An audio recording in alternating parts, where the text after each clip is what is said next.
और अत्यंत आग्रह के साथ गोपाल से कह रही है, लाला गोपाल तुम इस व्यंजन को पालो, देखो कितना स्वादिष्ट है। इस मिठाई को राधा रानी ने बनाई, इसलिए अत्यंत ही स्वादिष्ट है।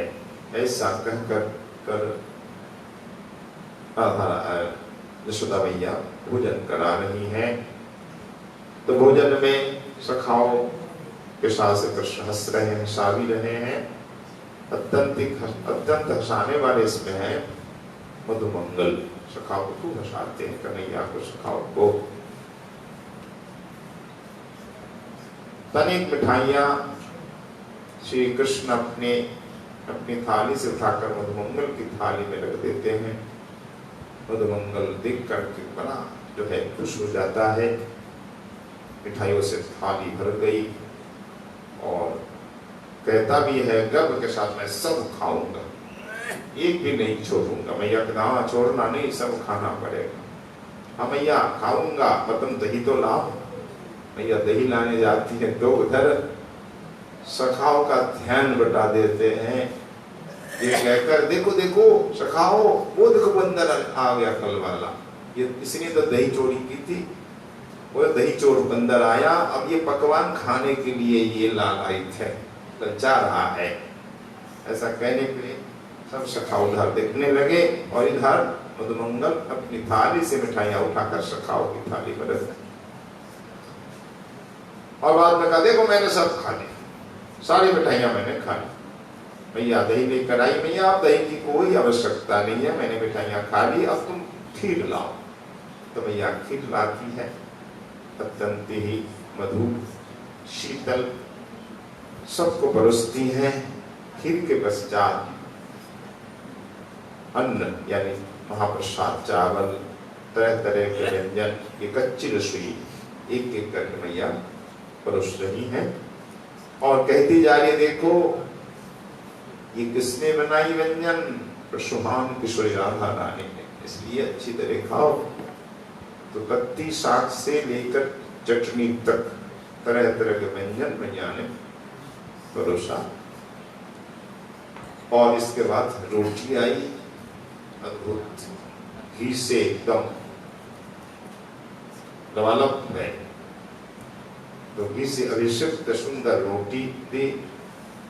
इसके बाद अनेक प्रकार के व्यंजन एक एक करके देती गई और कन्हैया सखाओं के साथ भोजन करते गए। क्यों ना, राधा का नाम तो सुना है ना, कि राधा रानी ने व्यंजन बनाए, बस राधा नाम सुनते ही आनंद, हृदय एकदम आनंदित हो उठा। मेरी राधा ने ये व्यंजन बनाए, तो मुझे अवश्य खाने। तो स्वर्ण पात्र में ले लेकर मैया परोसती जा रही है। फिर ललिता आदि सखियों ने जो व्यंजन बनाए, तरह तरह की मिठाइयां, किसी ने रसाला, किसी ने शिखंडी, किसी ने आमरस बनाया, तरह तरह के जो बनाए शरबत यशोदा जी के हाथ देती जा रही है। यशोदा जी परोसती जा रही, लो ये रसाला ललिता ने बनाई, शिखंडी ये लो आमरस, अलग अलग बना देती जा रही है। तो आज राधा रानी को भी आनंद की सीमा नहीं। कहाँ पर आज कितना आनंद अनुभव कर रही राधा रानी, नंद भवन में। तुरंत का चरण बोल रहे हैं कि राधा रानी आनंद से आह्लादित हो रही है।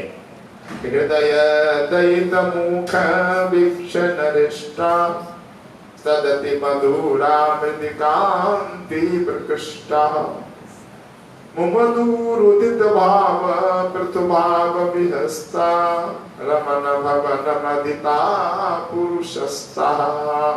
आज राधा रानी कहाँ आनंदित हो रही, रमन भवन, रमन के भवन, अपने प्राण प्रियतम रमन कौन है, ऐसे नंदन के भवन में आज राधा रानी का मंगल ही मंगल है। पुरुषस्ता पूर्वाणे अत्यंत ही आनंद, अत्यंत ही मंगल। मंगल क्या हमारे जीवन में, जब हमारे ठाकुर मिल जाए, इष्ट मिल जाए, यही मंगल, इससे बढ़कर मंगल है कुछ भी नहीं। तो राधा रानी को इससे भरकर कोई मंगल नहीं। जहाँ प्रियतम मिल जाए, प्रियतम मिल गए, और राधा रानी ने जो व्यंजन बनाए प्रियतम प्यार के साथ खा रहे, चाव के साथ खा रहे, इससे बढ़कर और क्या मंगल हो सकता। आपने ठाकुर के लिए सेवा की और आपकी सेवा ठाकुर ने सादर ग्रहण किया, तो बस आपका परिश्रम, आपकी सेवा सार्थक हो गई। इससे बढ़कर कोई मंगल नहीं। इसलिए ग्रंथ का चरण बोल रहे हैं कि श्री कृष्ण भवन में, प्रियतम के भवन में आज राधा रानी और सखियों को परम मंगल का उदय हुआ। प्रचुर मंगल में आज सब सराबोर है। तो प्राण वल्लभ के दर्शन भी तो हो रहे हैं। दर्शन करके परम आनंदित है श्री राधा रानी। और श्याम सुंदर की जो मुखार बिंद है, उसकी जो माधुर्य कैसी दिव्य है। हृदय दैत मुख वीक्षण हृष्टा, अपने प्राण वल्लभ। हृदय दैत मतलब हृदय के दैत, हृदय नाथ, इसका सीधा सीधा अर्थ प्राण वल्लभ। तो प्राण वल्लभ के मुखार बिंद का दर्शन करके भाव विभोर हो जाती है। पृथु भाव विहस्ता, यानी अत्यंत गाढ़ भाव में विभोर हो जाती है। क्योंकि ऐसी माधुरी तो कहीं नहीं है अखिल लोकों में। श्याम सुंदर में जो माधुरी है कहीं है वैकुंठ आदि में कहीं नहीं। इसलिए भाव विभोर हो जाती है। और एक एक करके व्यंजन परोसती जा रही है मैया। चतुर्विध 4 प्रकार के व्यंजन है, 6 रस के बने हैं। 4 प्रकार, इसलिए कुछ व्यंजन ऐसे चबा कर खाए जाते हैं, रोटी कचौड़ी आदि लड्डू, और कुछ ऐसे हैं कि लेह वस्तु है, और कुछ है चूस, यानी चूस कर खाया जाता है। लेह मतलब चाट कर। चटनी आदि ऐसे नाम ही चटनी है, चाटो, उसको चाटने में ही आनंद। जैसे व्यंजन तो चाट कर खा रहे। और कुछ ऐसे व्यंजन कैसे पा रहे, चूस कर, आम की गुठली चूसा जाता है तो चूस कर पा रहे। कुछ जो पेय द्रव्य पान कर रहे। इस प्रकार 4 प्रकार ही होते हैं व्यंजन, अन्न। चतुर्विध अन्न ये प्रसिद्ध है। 4 प्रकार के अन्न व्यंजन होते हैं, 4 प्रकार के हैं। और 6 रस भी होते हैं। कोई व्यंजन करवा है, जैसे नीम की पत्ती की भुजिया भी होती है, वह बहुत सुंदर। ये व्यंजन कसेला होता है, सुक्तादि कई प्रकार के व्यंजन होते हैं। ये भी आवश्यक है भोजन में, हर प्रकार रस चाहिए। और तीसरा होता है कटु, मतलब तीखा चटपटा। और एक व्यंजन होता है ज्यादा नमक वाला, नमकीन। 4 हो गए, 4 रस। और 5वां रस खटाई।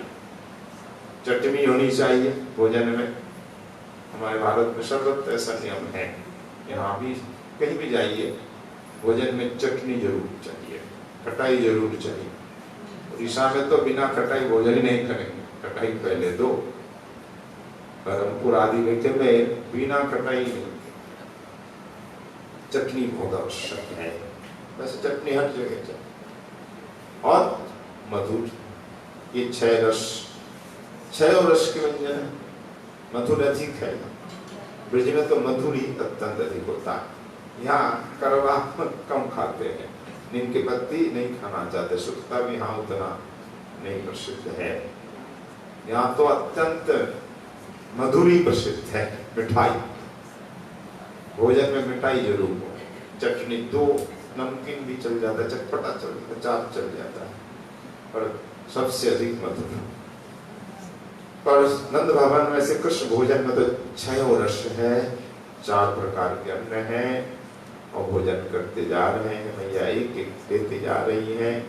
चावल कई प्रकार, रोटी पूरी भी कई प्रकार, मालपुए कितने प्रकार के, कुछ सूजी आदि से बनाए मालपुआ, आटा के मालपुआ, केले डालकर मालपुआ, उसमें दूध में आटों को पिला करके मालपुआ, मालपुआ बना के फिर रस में रख देना, चशनी में, दूध में, फिर अनेक प्रकार के मालपुए, एक मलाई के मालपुए। तो हर व्यंजन एक प्रकार नहीं, अनेक प्रकार, लड्डू अनेक प्रकार, गोंद के लड्डू, तिल के लड्डू, नारियल के लड्डू, बेसन के, बूंदी के, मुठिया के, कितने लड्डू, हर वस्तु अनेक प्रकार। तो कितना पाएंगे? थोड़ा थोड़ा पा रहे हैं। मैया चाहती है सब खा ले, सब खाओ।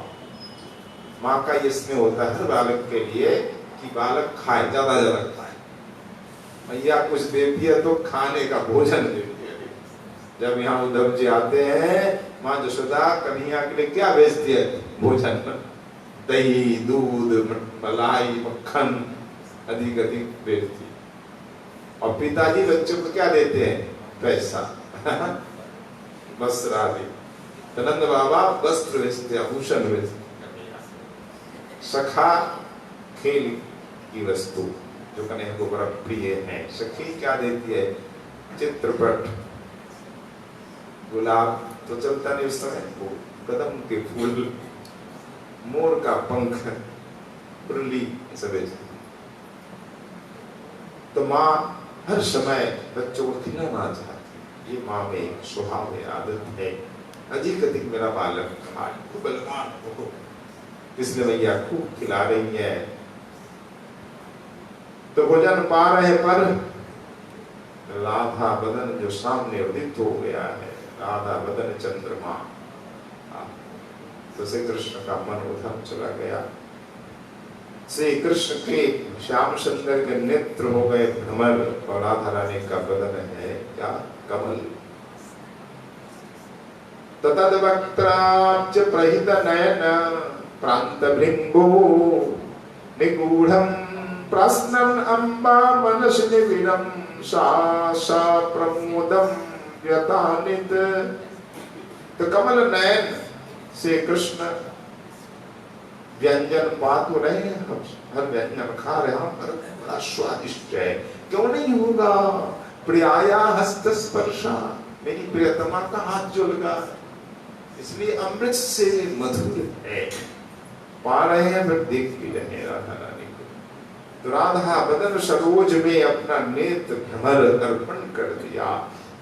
प्रियतमा का दर्शन, प्रियतमा का नाम श्रवण, सुबह के लिए राधा ने बनाया, रजनी भी कही राधा ने बनाया। राधा नाम श्रवण, मुख में भी राधा नाम सखाओ से कह रहे हैं, मेरी प्रियतमा ने बनाया, तुम भी खाओ। तो मुख में राधा नाम, कानों में राधा नाम, नेत्र में राधा साक्षात। भाव सिंधु मानो, भाव सिंधु में आया तरंग ज्वाला। अब संभला नहीं जाता है। जब भाव का वेग बढ़ जाता है, फिर भोजन में रुचि रहती है, नहीं रहती है। अब भोजन से मन हट गया, एकदम भाव विह्वल हो गए।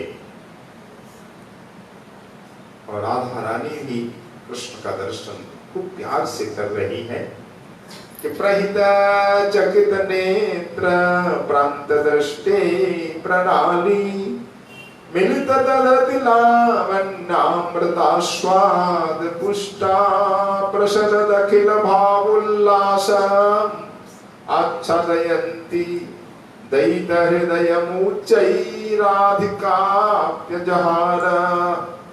गंधकाचरण बोल रहे हैं कि राधा रानी भी श्री कृष्ण के जो मदनामृत है, लावण्य माधुर का उद्गम स्थल है। श्री कृष्ण ऐसा माधुर, ऐसा सौंदर्य, ऐसा लावण्य त्रिलोकी में कहीं नहीं है। चार माधुर सर्वोपरि है, श्रीमन नारायण से भी अधिक है। तो चार क्या कहे? रूप माधुर, प्रेम माधुर, वेणु माधुर और लीला माधुर। ये चार माधुर ब्रज लीला में ही अधिक है। तो श्री कृष्ण के ये परम क्या है? विशेषता है। तो यहाँ रूप माधुर का दर्शन करके राधा रानी भी विह्वल हो रही है। कैसा बात लावण्य, ये अमृत से भी सुंदर है। तो उस लावण्यामृत का आस्वादन करके एकदम परितृप्त हो गई किशोरी, भाव विभल हो रही है। मानसिक भाव को, उस प्रगाढ़ भाव को फिर राधा रानी गोपन भी कर रहे हैं, क्योंकि हम यहाँ इस समय नंद भवन में हैं। रोहिणी मैया यशोदा जी सब पास है। अंतत मैं भावुक हो जाऊं उचित नहीं। ये सब जान जाएंगी कि राधा रानी इस प्रकार क्यों हो रही है। मेरे अंतर में, हृदय में जो भाव है व्यक्त हो जाएगा, इसलिए उचित नहीं, क्योंकि स्थान उचित नहीं। यहाँ कुंज में तो भाव हम व्यक्त कर सकते हैं, पर यहाँ इसलिए राधा रानी ने अपने मन के भाव को गोपन कर लिया, आंसुओं को रोक लिया। पर श्री कृष्ण के चित्त को चुरा ही लिया। कृष्ण की ओर दृष्टि दे करके अपने प्राण प्रियतम के चित्त को चुरा लिया। तो भोजन लीला में भी कितना भाव, रस तरंग यहाँ उठ रही है। तो श्री कृष्ण के हृदय को राधा रानी ने चुरा लिया। बस चुरा लिया तो बस अब भोजन बंद। चित्त नहीं तो भोजन कैसे हो। कोई भी काम हम करते हैं जब चित्त स्थिर होता है, मन चंचल है तो काम नहीं हो सकता। मन के बिना हमारी इंद्रियां काम नहीं कर सकती। भले ही हमारे सामने लोग बैठे हैं, जा रहे हैं, पर मन नहीं तो हम नहीं देख सकते। भगवत जी में तो वर्णन है, जो बाण बनाने वाला शरकृत नाम आया है, वो बाण बनाता है, मन से बना रहा था, मन उसी में तल्लीन था। तो बाण जितना पैना होगा उतना ही कीमती होगा, सुंदर होगा। एक बाण से ही पशु मर जाए, किसी को ही मर जाए, तो बाण को तीक्ष्ण कर रहा था, धार दे रहा था, पैना कर रहा था, उसी में मन लगा हुआ था। और सामने राजा जा रहे थे, हाथी घोड़े के साथ, राजा की सवारी। कितने तो बाजे बज रहे थे, पर उसको भनक भी नहीं लगी, पता ही नहीं, क्योंकि मन तो यहाँ है। ये दत्तात्रेय जी देख रहे थे खड़े खड़े, देखो ये बेचारा बाण बना ही रहा है, इधर उधर देख ही नहीं रहा, मन इसी में मान में है। जब राजा की सवारी निकल गई, एक आदमी आया, पूछा उससे, आदमी से, तो जी आपने देखा क्या राजा की सवारी यहाँ से निकली? तो एकदम अवाक रह गया, राजा की सवारी नहीं, मुझे तो नहीं मालूम। क्यों? आपको नहीं मालूम? आप तो ही बैठे थे सड़क के पास, यहाँ से राजा की सवारी गई, कितनी भीड़ गई, कितने बाजे बजे, आपको नहीं मालूम? नहीं, मुझे नहीं मालूम।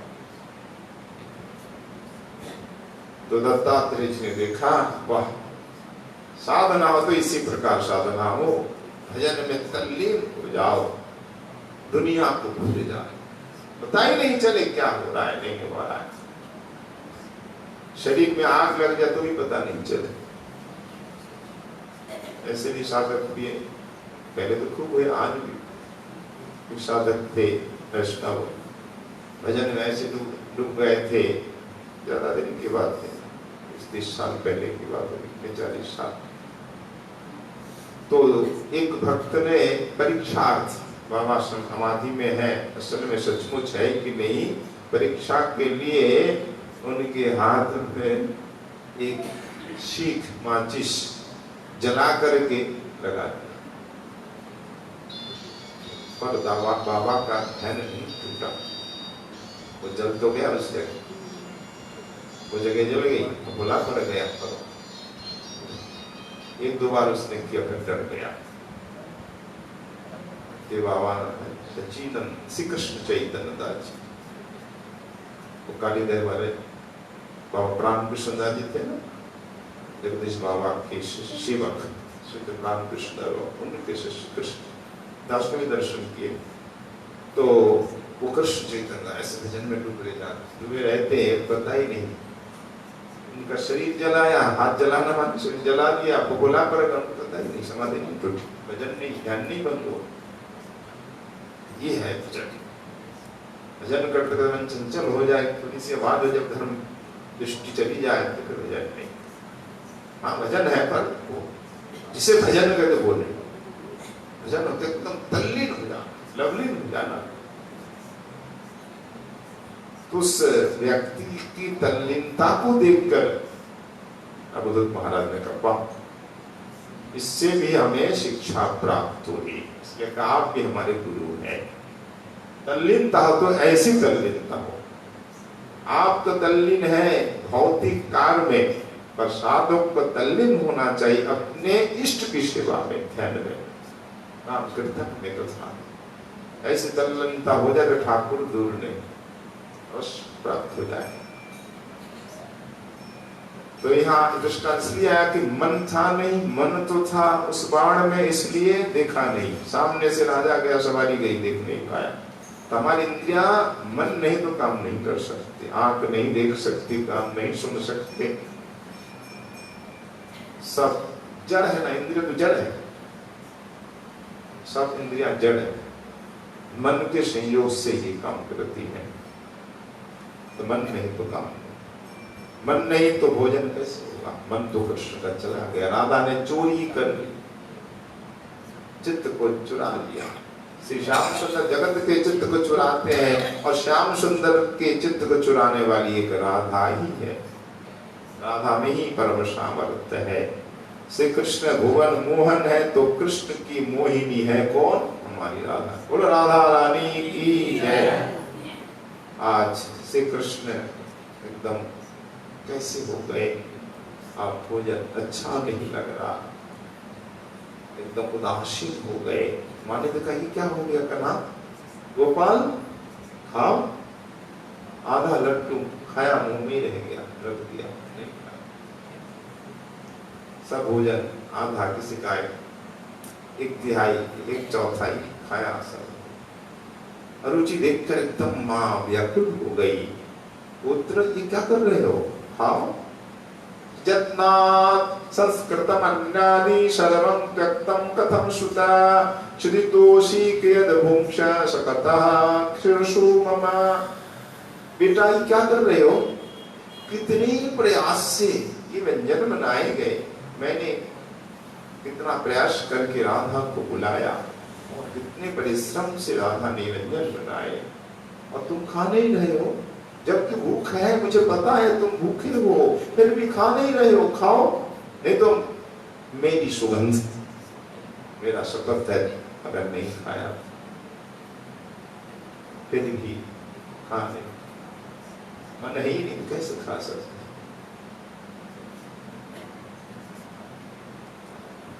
तथापि नाशनाशी करोमि किमहता। कितने प्यास से राधा को बुलाया, राधा रानी बनाए, फिर भी तुम नहीं खा रहे हो बेटा। हाय मैं क्या करूं, हाय मैं मर गई। इस प्रकार माँ विलाप करने लगी। तो माँ को तो सुख बेटा से, बेटा नहीं खाए तो माँ को दुख ही दुख है। तो रोहिणी से कहने लगी यशोदा जी, अच्छा सा रोहिणी माह पश्च रोहिणी चंचलः दुर्बलम क्षुदितो अपि एषः किमप्यति न मंदभू। देखो रोहिणी, पश्च देखो ना, चंचल है मेरा बालक, और दुर्बल, कितना कमजोर हो गया है। इस प्रकार कम खाकर, खाता ही नहीं। इसके सखा जितने ग्वाल वाल कितने हृष्ट पुष्ट है, बलवान है, और सखा में कन्हैया एक दुबला पतला। माँ को सदा यही लगता है। और श्री कृष्ण भगवान कोई मोटे ताजे थे नहीं, मुझे पतले थे, बलदाऊ जी से बलवान बाहर से। तो कन्हैया बाहर से बलवान, भीतर से, नहीं तो हाथी को कैसे मारती? उतना घास घास उड़ाती। तो भगवान ने कुछ भी कर सकते, पर माँ का वात्सल्य भाव है। माँ तो जानती है कि मेरा बेटा है, बस और कुछ नहीं जानती। देखो मेरा बेटा बिना खाए पिए दुर्बल होता जा रहा है, कमजोर होता जा रहा है। रोहिणी मैं क्या करूं?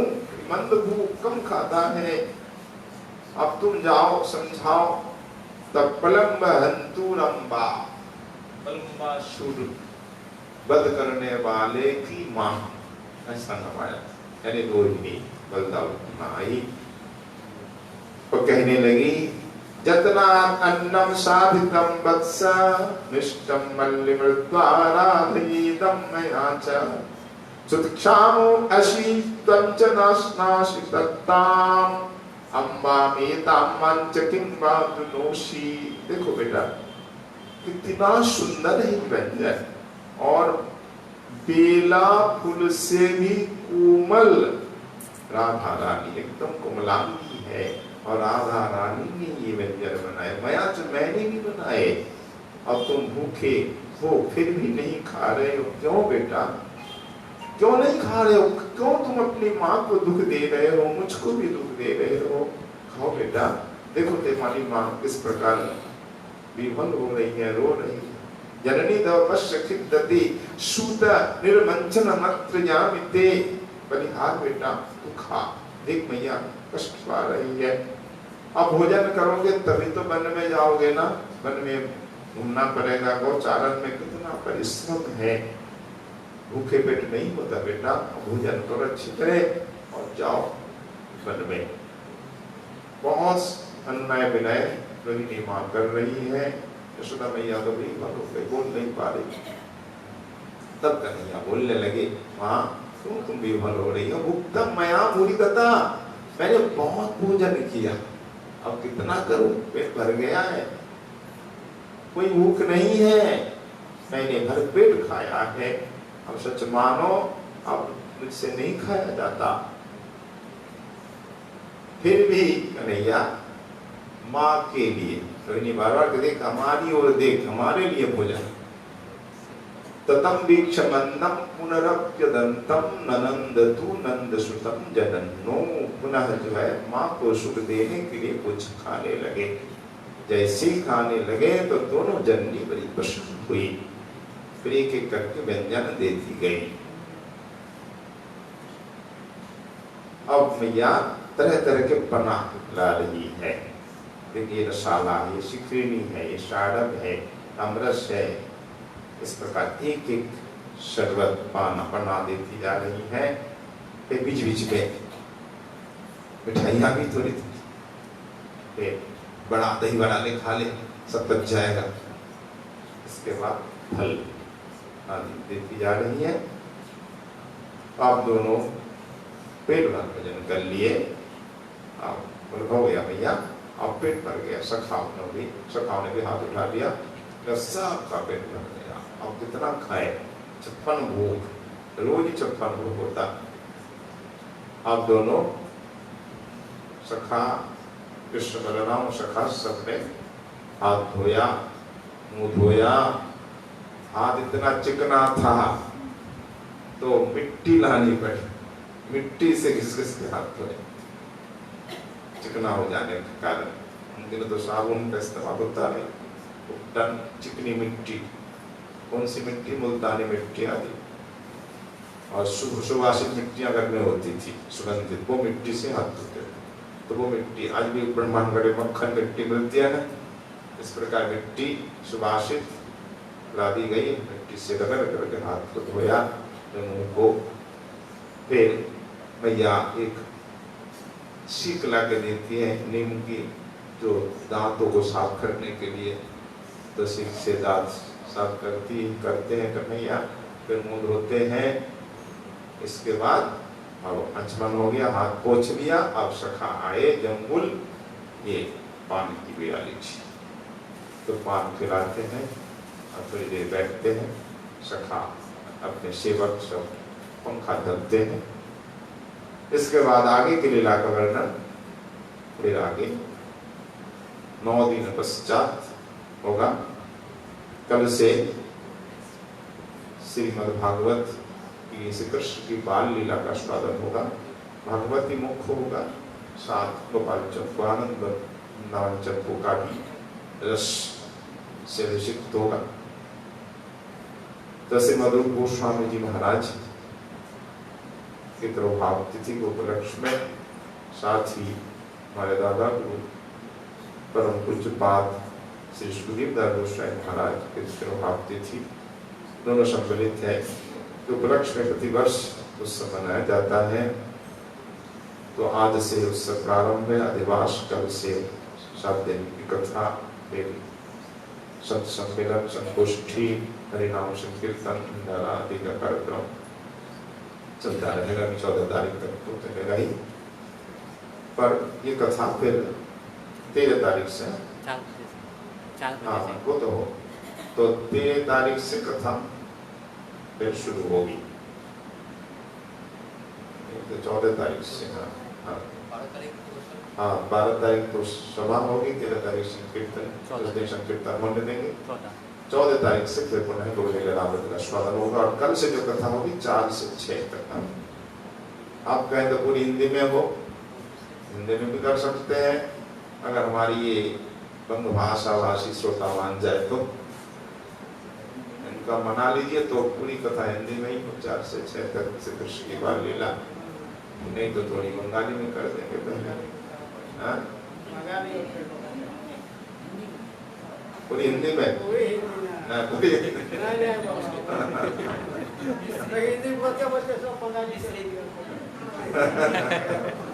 ये बोल रहे हिंदी बोलते तो बंगाल चले जाते हैं भाषा भाषी पहले।